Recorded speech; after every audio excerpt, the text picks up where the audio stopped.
Bonjour et bienvenue dans l'Almanach des Fées Célestes. Bonjour Christophe. Bonjour Claire, bonjour tout le monde.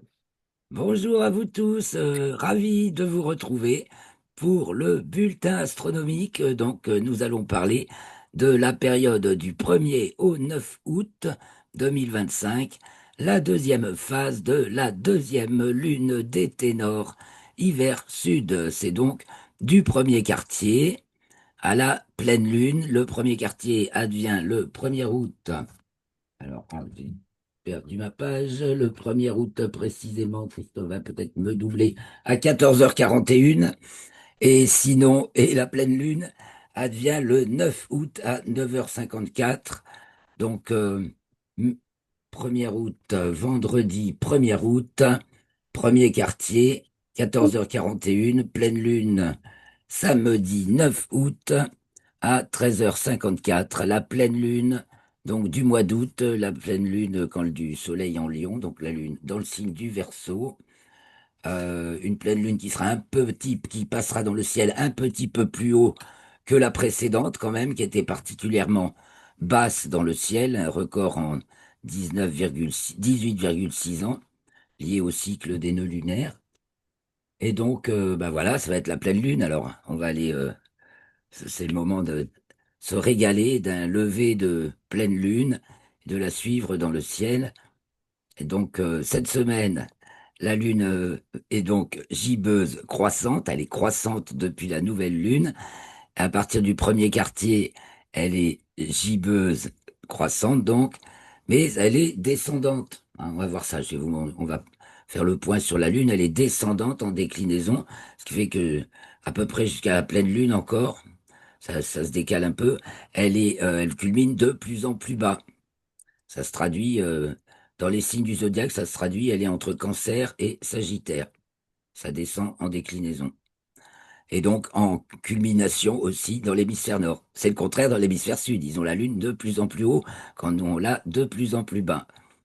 Alors oui, c'est vrai, je ne me suis pas présenté. Claire Henrion, animatrice et chroniqueuse astronomie. Je vous emmène de semaine en semaine, ou plus exactement de phase lunaire en phase lunaire, vous préparez à voir ce que vous allez voir et savoir ce que vous ne verrez pas. Donc chaque semaine, ce petit bulletin astronomique que je me régale à vous préparer et présenter et vous retrouvez tout le contenu et tous les détails dans l'article dont le lien est dans la description de cette vidéo. Donc n'hésitez pas à partager, liker, commenter. Et ben voilà, merci beaucoup. Vous abonner si ce n'est déjà fait. Merci beaucoup à tous nos abonnés et même nous laisser un petit tip pour pousser la cagouille céleste sur les routes du ciel encore et encore chaque semaine renouvelée. Voilà. Alors on est parti pour cette Claire, semaine. voilà, Je vais il y avait partager. un écran noir, mais Ah, t'avais un écran noir. J'espère que ça va bien marcher. là c'est fini. Partage Là c'est l'écran fini. et nous allons voir la fiche de la semaine. En événement, c'est beaucoup moins dense que la semaine précédente. Et donc, on commence le vendredi 1er août. C'est donc le jour de la conjonction inférieure de Mercure, alignement Soleil-Mercure-Terre. Donc, en héliocentrique, Mercure est conjointe à la Terre, vue du Soleil, et en géocentrique, Mercure est conjointe au Soleil, vue de la Terre. Elle est entre les deux. Donc, c'est un nouvel Mercure, c'est un nouveau cycle de Mercure qui commence. Donc, Mercure qui était dans le ciel du soir passe dans le ciel du matin. On ne la voit pas pour l'instant. D'ailleurs, elle est dans le champ du coronographe Lascaux C3 jusqu'au 5 août. On la verra à partir de la mi-août. Elle prend vite de l'élongation par rapport au Soleil. À partir de la mi-août, on aura à partir du 12-13 peut-être, on aura ce fameux alignement des planètes dans le signe du matin, c'est-à-dire qu'elles vont s'égrener le long de l'écliptique. Hein. La première à se lever, ce sera Saturne, suivi flanqué de Neptune, qui est juste à moins d'un degré de Saturne, et qu'il faut chercher bien sûr avec un instrument. Donc Saturne, Neptune, ensuite qui se lève maintenant vers 23 heures, de plus en plus tôt, enfin qui vont se lever dans cette semaine dont nous parlons, durant cette deuxième phase de la deuxième lune d'été nord, hiver, sud. Donc Saturne-Neptune se lève aux alentours de 23 heures. Ensuite, il y a Vénus vers 3h30, 3h40. Non, d'abord, il y a Uranus. Uranus aux alentours de 1h20. Puis Vénus aux alentours de 3h30, 40. Elle se lève un peu plus tard, mais le Soleil aussi. Donc elle gagne, elle garde de l'avance largement sur le Soleil. Et puis maintenant, il y a Jupiter qui se lève, qu'on peut voir en fin de nuit dans le ciel du matin, qui se lève cette semaine aux alentours de 4h05 du moins pour ma localisation. Et puis donc Mercure qui est passé dans le ciel du matin, mais qu'on ne verra que en fin de prochaine période.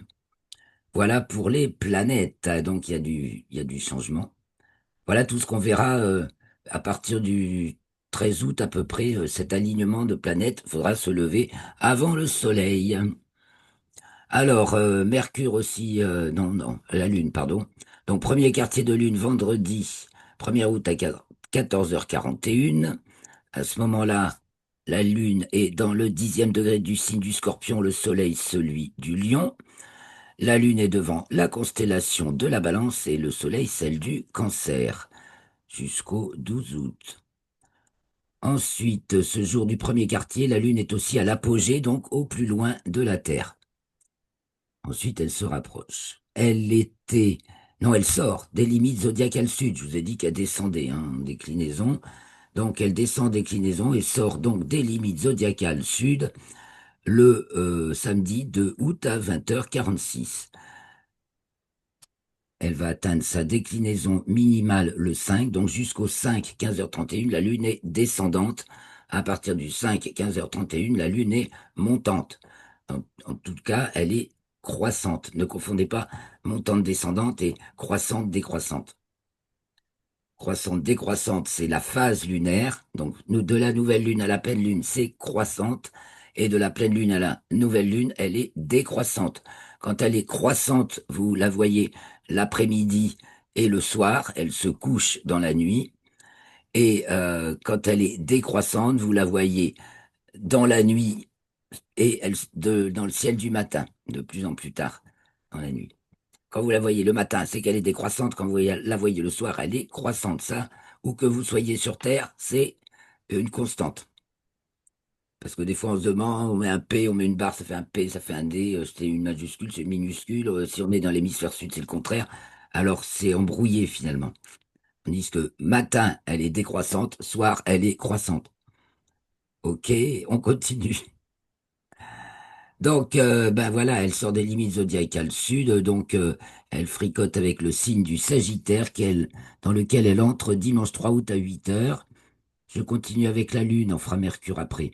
Lundi, elle est conjointe à Antares, alpha du Scorpion, à 4h12, donc à voir le 3 au soir, et elle descend tellement bas, la Lune, en ce moment, qu'elle passe en dessous d'Antares, ce qui est assez peu commun. Donc, elle culmine à peu près au coucher du soleil et se couche vers 1h30 dans la nuit. Alors, elle atteint aussi donc sa latitude minimale, la Lune, donc en dessous de l'écliptique, c'est pour ça qu'elle va si bas en déclinaison. Le lundi 4 à 21h35, c'est le ventre du dragon, quand elle est en dessous du plan de l'écliptique. 19e degré du signe du Sagittaire, au carré de l'axe des nœuds, donc euh, Vierge, Poisson, Poisson Vierge. Le nœud ascendant est 19e Poisson. Donc le ventre du dragon est 19e Sagittaire. Je rappelle que les degrés, les signes du zodiaque, c'est les heures et minutes de l'horloge Terre-Soleil. C'est une horloge, c'est pour ça que c'est tous les 30 degrés de longitude et que voilà, c'est réglé comme une horloge.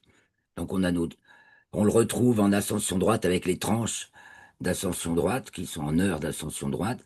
Mais en fait, les signes, c'est l'horloge Terre-Soleil, à ne pas confondre, bien sûr, avec les constellations qui sont les étoiles en fond de parcours du Soleil et des planètes et de la Lune qui suivent à peu près le même chemin devant les étoiles.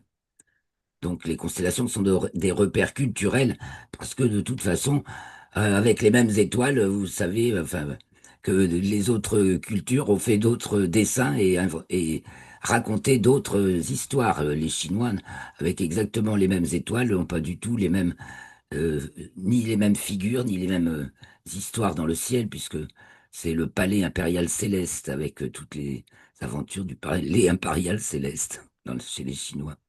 Donc on va voir un peu Stellarium tout à l'heure. Donc on en était à notre lune qui atteint le ventre du dragon lundi 4 à 21h35 et sa déclinaison minimale mardi 5 août à 15h31.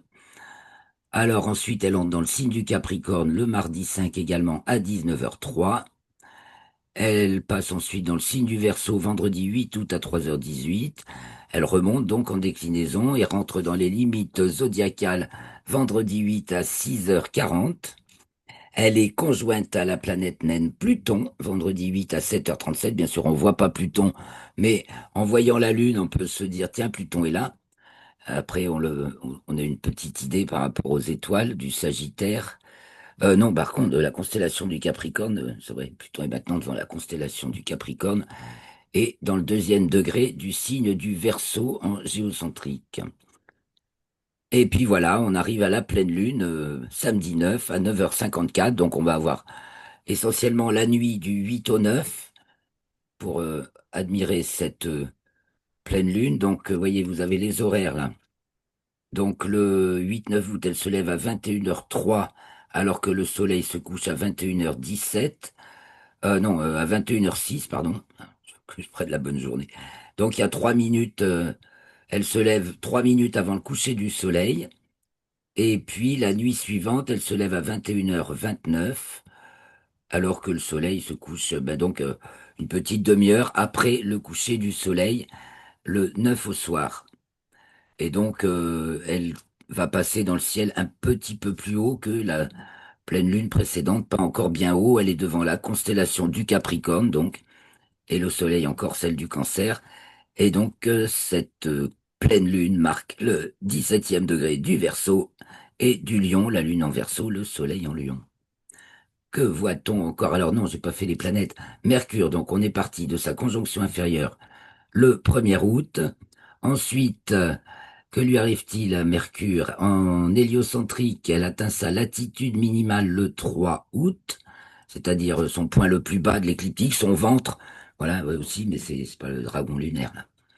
Donc elle passe en dessous, elle est en dessous du plan de l'écliptique au plus bas. Donc pour nous, sa visibilité, ça nous arrange pas, mais maintenant elle remonte. Et sa latitude minimale en géocentrique, il y a des décalages, parce que le point de vue, évidemment, si vous regardez Mercure depuis le Soleil, ou si vous regardez Mercure depuis la Terre, bah, l'angle de visée n'est pas le même.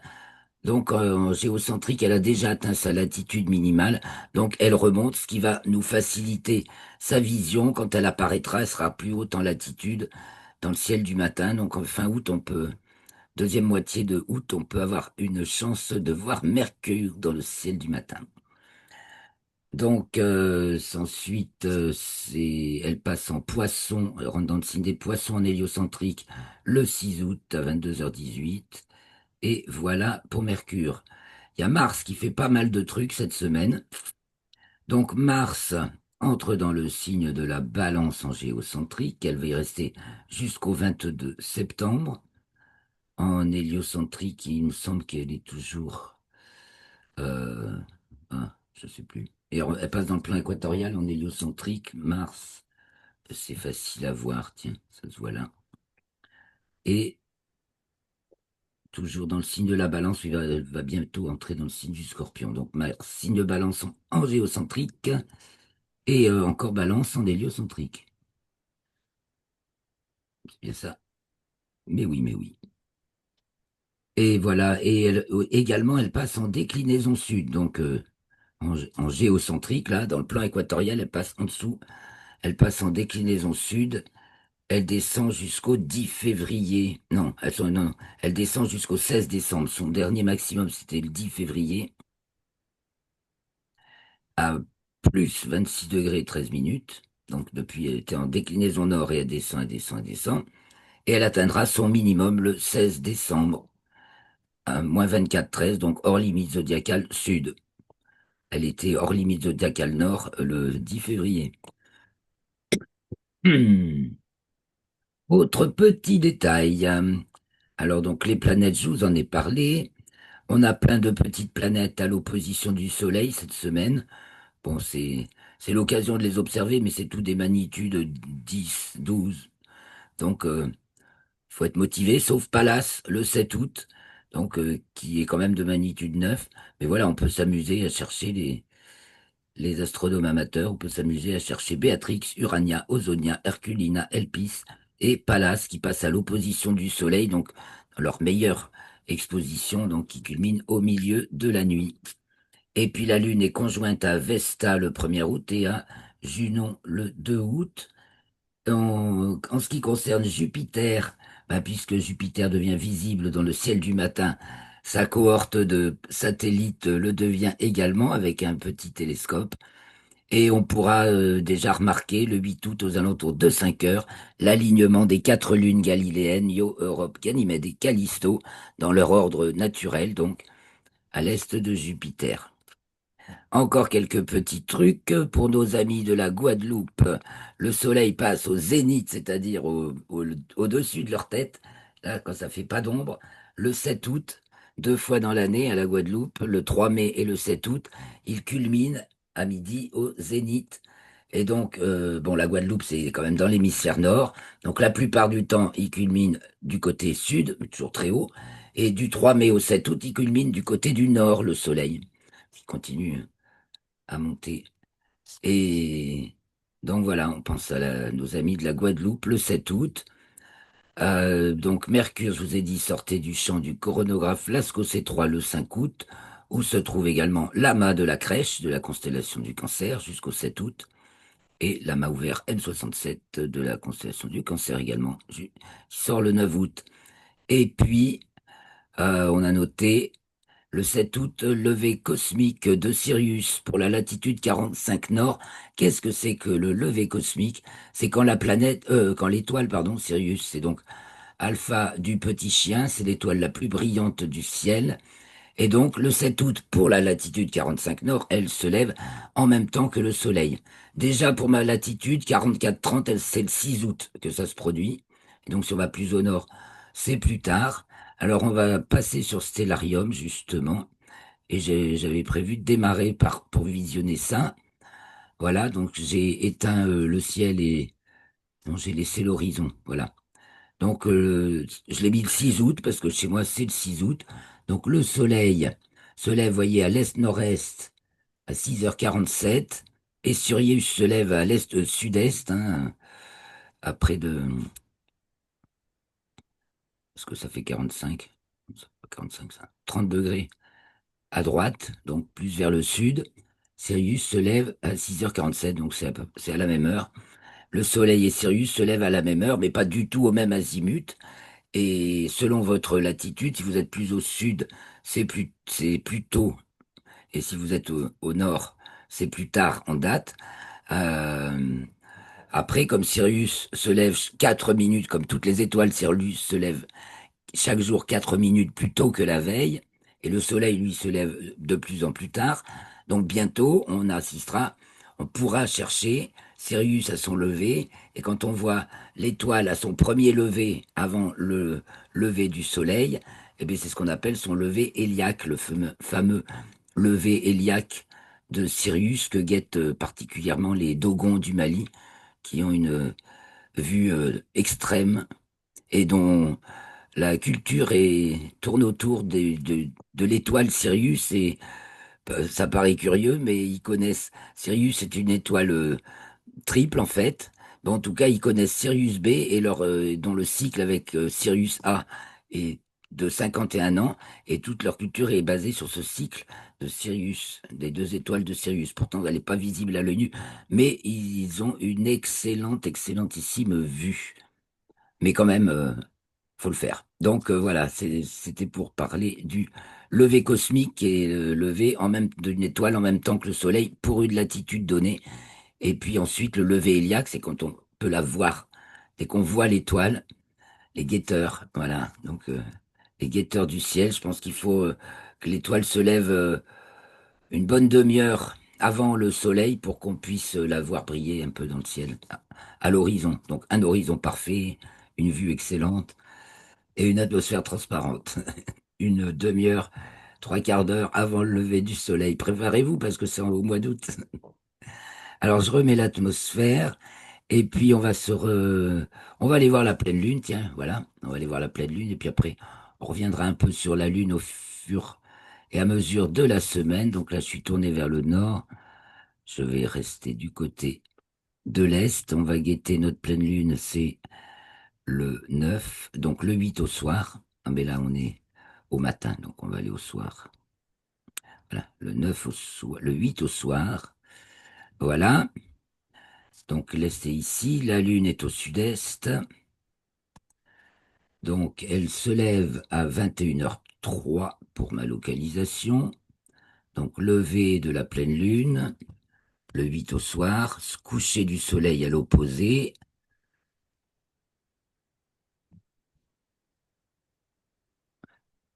Voilà, coucher du soleil à 21h07. Donc juste 4 minutes après, avant. Je sais plus, je sais plus. Qu'est-ce que je vous ai dit pour la lune? Lever, lever 6 heures. Euh, pas 6 heures. 10. 21h03, oui, voilà. La lune se lève 4 minutes avant le coucher du soleil. Le 8 au soir, elle est donc devant la constellation du Capricorne et va traverser la nuit. Voilà. Elle culmine bien sûr vers l'heure du minuit vrai, vers 2 heures du matin, très précisément à 1h43. Elle culmine au plus haut. Elle est à 24 degrés. Bon, la précédente, elle était à 16, donc c'était beaucoup plus bas, devant le Sagittaire. Celle-ci est donc devant le Capricorne. Elle culmine à 24 degrés de hauteur. Bon, chaque pleine lune maintenant au mois de décembre va culminer plus haut que la précédente. Et puis voilà, elle va se coucher un peu avant ou en même temps, je sais plus.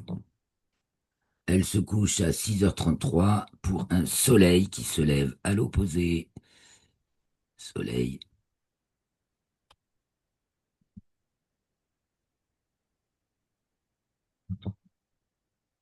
soleil, là, voilà, qui se lève à 6h47.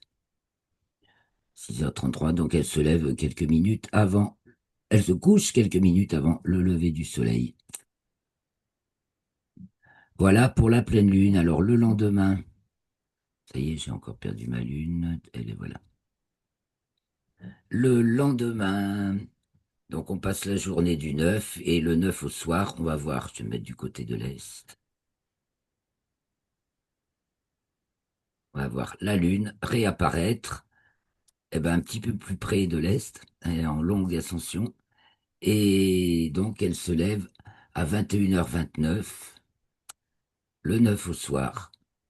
Donc on a dit une quinzaine de minutes après le coucher du soleil, elle est encore devant la constellation du Capricorne, on voit qu'elle va arriver devant celle du Verseau. Alors, on a dit que pendant la semaine, elle était conjointe à Pluton. Alors, cherchons Pluton, qui est par là, entre le Sagittaire et Capricorne. C'est la constellation du Capricorne. Pluton est là. Donc, la veille, c'est le 7, je crois bien.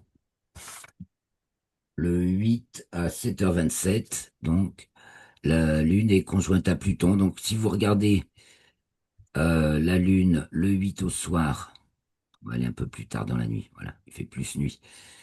À 23h45. Donc le 8 au soir à 23h45, la Lune est à gauche de Pluton, à peu près à la même hauteur, devant la constellation du Capricorne, tandis que la veille, le 7 août, pareil à 23h45, la Lune est à droite de Pluton, que vous ne verrez pas. Alors, elle est donc gibbeuse croissante, notre Lune, je me centre sur la Lune, et donc avant la pleine Lune, et on voit le Soleil qui se lève de ce côté. Donc on va remarquer certaines figures. Je vous montrerai dans les rares images que j'ai mises de côté pour cet article tout à l'heure, dans pas longtemps. Donc voilà notre lune. Alors avant, qu'est-ce qui lui est arrivé dans les jours précédents? On va rester à 23h45 puisqu'on l'a toujours dans le ciel. Au premier quartier, elle culmine au début de la nuit. Et puis, chaque jour, elle se lève plus tard. Et donc, elle est de plus en, elle se lève de plus en plus tôt. Non, qu'est-ce que je dis? Premier quartier, elle culmine au milieu de la nuit. Elle s'est levée vers midi, au milieu de journée, culmine au début de la nuit et se couche au milieu de la nuit. Puis évidemment, ensuite, elle se lève de plus en plus tard dans l'après-midi, culmine de plus en plus tard en première moitié de nuit et se couche de plus en plus tard en deuxième moitié de nuit jusqu'à la pleine lune. Où donc on vient de le voir, elle se lève quand le soleil se couche et se couche quand le soleil se lève. Donc on fait un petit rétro, on revient en arrière là pour ce programme. On est maintenant au 6 où elle est devant la constellation du Sagittaire, ici l'étoile Nunki, donc gibbeuse croissante. Voilà. La veille, le 5, oh, je sais passé au 4, le 5.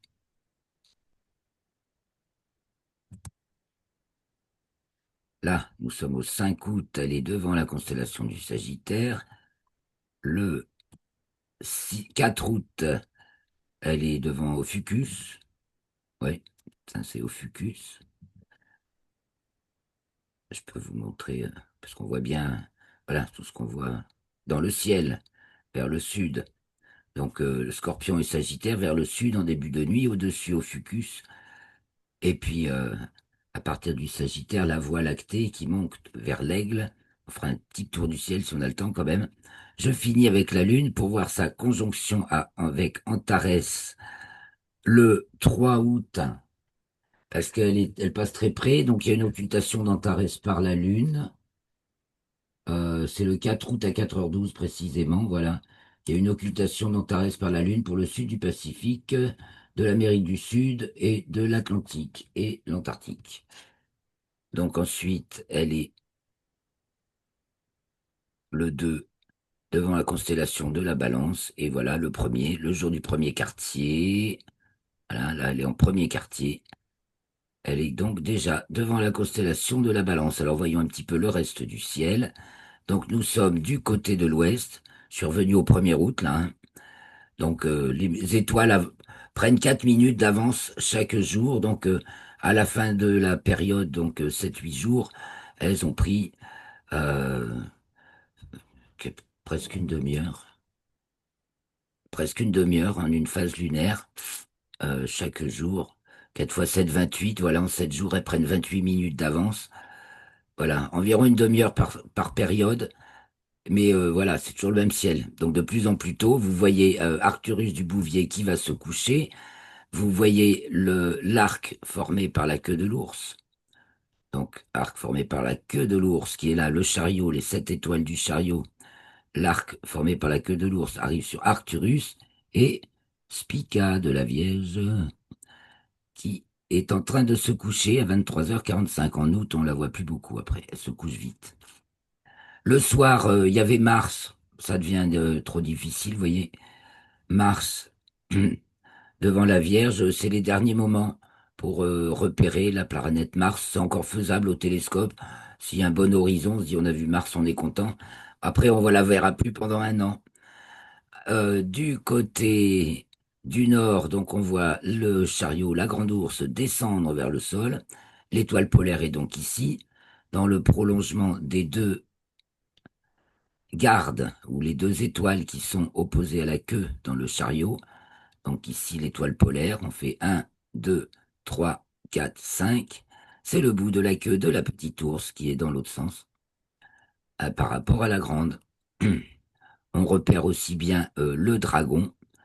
Donc la queue du dragon part entre les deux ours, remonte. Ça, c'est Tuban du dragon qui était l'étoile polaire il y a 5 000 ans. Ensuite, le dragon contourne la petite ours et ensuite retourne vers le haut à 180 degrés. Et on voit ici une figure en forme de losange avec Iota d'Hercule et tout près de l'étoile Vega de la Lyre qui est très très haute en début de nuit. Vega, vous voyez, elle est très haute dans le ciel. Elle est encore du côté de l'est. Mais à minuit, enfin, au minuit vrai, elle est basculée du côté de l'ouest. Donc, en se tournant vers l'est, on voit bien le grand triangle de l'été, Vega, Deneb et Altaïr qui chaque nuit sont plus hautes en début de nuit. Et on se retourne vers le sud, et au sud en début de nuit, donc vient de passer le Scorpion, passe le Scorpion, mais de plus en plus tôt, et arrive le Sagittaire. Dans la foulée, en milieu de nuit maintenant, c'est le Capricorne qui culmine. Donc la constellation du Capricorne, c'est le moment de bien la voir, elle est quand même visible.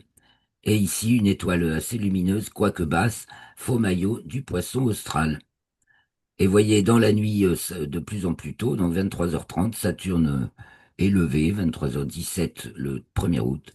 Saturne est levé. À côté de Saturne, il y a Neptune tout près là, à chercher avec un instrument, mais bon, c'est pas la bonne semaine avec cette grosse lune en début de nuit.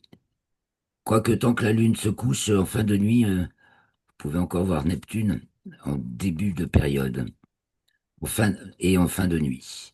Voilà pour ce petit tour du ciel, il nous reste plus beaucoup de temps. Je vais vous montrer les quelques images que j'ai préparées pour ce petit bulletin. Il n'y en a pas beaucoup. Il y a les, ce qu'on va voir sur la Lune, du Soleil en train de se lever. Donc, j'ai sélectionné pour vous avec virtuel de la Lune. Donc, la Lune, quand elle est à sa libration maximale en latitude, donc le 4 août vers 22h30, on voit donc le Soleil qui se lève sur la Lune et on peut repérer le cratère Kepler. Vous voyez, ici, c'est l'océan des tempêtes, la mer des pluies. Mare Imbrium, c'est la mer des pluies, avec cette, euh, le golfe des Iris, très caractéristique. Ça se voit bien même avec des jumelles, hein. Et en dessous, on a ce gros cratère. Et donc là, on pourra repérer à la même hauteur le cratère Kepler sur lequel se lève le Soleil. Ensuite, une petite image de Malin. Alors, c'était quoi Malin? Attendez, je me permets de chercher Malin, parce que j'ai enregistré ça il y a un certain temps, je me souviens plus. Malin. Ah, c'est des astronomes au Mont Blanc.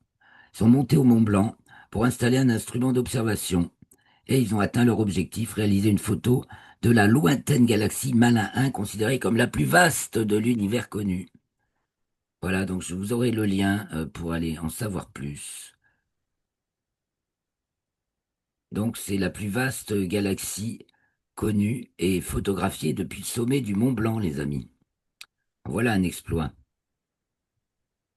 Ici, une photo un petit peu spéciale, donc des étoiles filantes. Il y en a plein. Là, vous verrez, il y a 7 ou 8 essaims d'étoiles filantes dans cette période, dont les Perséides, mais le maximum des Perséides sera le 12 août. Et là, c'est les Capassinides. Le gars, il a fait la photo chaque année. C'est un cumul parce que c'est pas des étoiles filantes abondantes, mais il a photographié des Capassinides chaque année pendant une dizaine d'années. Et voilà, il a compilé toutes ces photos et voilà le résultat. Donc ça fait une très belle photo, faut le dire. Et puis une petite Saturne. Voilà, une petite Saturne, puis qui devient bien visible et où on voit, c'est un gif animé, je crois, où on voit passer Titan et son ombre. Je crois que c'est tout ce que j'ai comme photo pour vous. Mes amis, cette semaine, j'étais sous le ciel en prise directe, terre-ciel. Rejoignez-nous si vous n'êtes pas loin dans nos soirées d'astronomie pour tous. C'est un vrai régal. On fait avec la météo, bien sûr, mais c'est toujours un grand bonheur. Alors, je vous souhaite une très belle semaine. Profitez de cette lune croissante, j'espère. Profitez de la pleine lune. Le prochain bulletin, quand même, sera enregistré avant. Donc, vous pouvez nous rejoindre suivant le lien d'inscription.